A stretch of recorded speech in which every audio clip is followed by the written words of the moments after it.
What's up, brothers and sisters? I'm back again. We're gonna talk plain. We're gonna talk a real ghetto gospel. We're gonna talk about the teachings of Moses. And we're gonna talk about these metaphors that's in the Bible that we should understand, and we use them every day. Moses got an oral law. Moses did not get a written law. Moses got it orally from an angel's mouth. The ways of the Father, the laws, the statutes, the commandments, the secrets of time, the secrets of the end of times. Moses got all these things orally. Moses did not write. Moses taught to the children of Israel orally. Moses did not write. The 40 elders is who Moses took up there and they wrote. But just like the book says, they didn't hear Moses. They didn't believe Moses. So they're just like if somebody telling you something and they teaching you something and you writing it down, you hearing it, and the way that person is telling it to you, you might not write it down the same because you're not in spiritual tune like that person is. So you don't understand what he's saying. So when you get the Torah, you are getting the scribes and Pharisees' handwriting of what they thought Moses heard.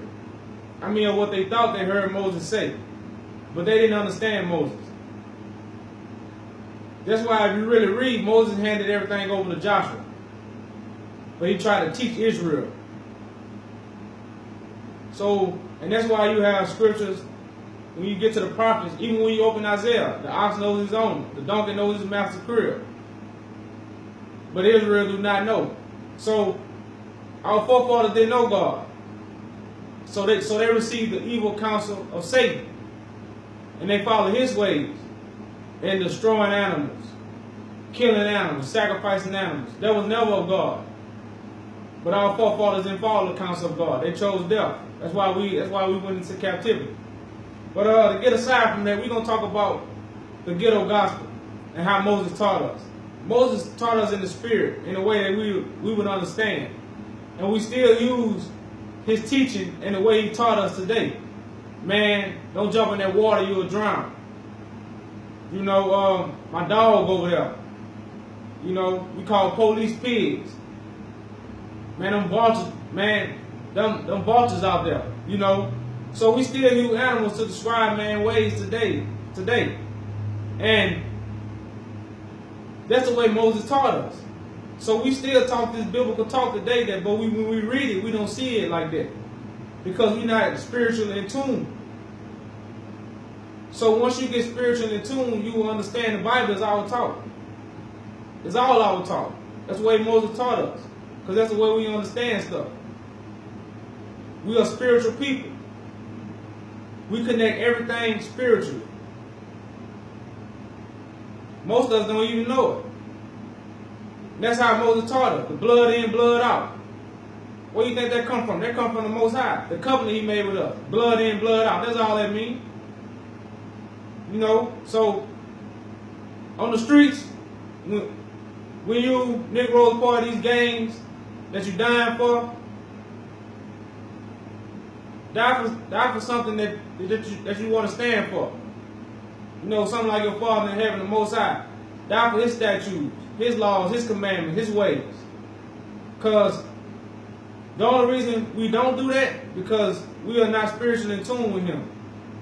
They have stripped our spiritual knowledge from us. And we look at everything of this world, but we're not of this world. So that's where all that blood in, blood out come from. All that come from the book. The book talk about that. But that's a spiritual meaning. Death before dishonor.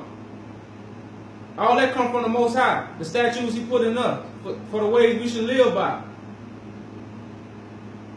So when we read this book, you consider it a gangster book. Because you're supposed to be a gangster for the Most High. And that's Moses' teachings. Those are things he taught us. That's the way he taught us. In a spiritual way. And that's what makes the law spiritual. So That's why there's no dietary law. Because it's a teaching of the way men act and what kind of men receive information from. It was never talking about eat this and eat that. It was talking about eat information. Eat knowledge. It's like your partner might say, man, you better get on my ship, man. My ship rolling. That don't mean I got a ship in my yard. That's a spiritual meaning for what? Man, roll with me, walk with me. That's what that Bible means. You know? Those are the spiritual teachings that's in the Bible. Those are the only metaphors used in the Bible that only we can understand because we the only ones talk like that. So that's why it's important for Negroes to read the Bible and not let nobody teach it to you. Because you know what's in there. Once you knock, once you want to go to your Father and get spiritual in tune, you can. You know? So you can be a real soldier. Because all that blood in and blood out, ride or die, I'm going to jump in that water, I can swim. All that's come from this book. That's where the real knowledge of that blood in, blood out. It's not of no game. If you want to be part of the game, be a soldier for the MostHigh. Because he always called none but soldiers, none but true soldiers, who going to ride or die, who going to be blood in, blood out. I just want to get the spiritual teaching, man, and connecting with the ghetto so as Negroes will wake up because it's the truth right in front of us. I hope that sheds some light. That was the ghetto gospel. Peace, one love.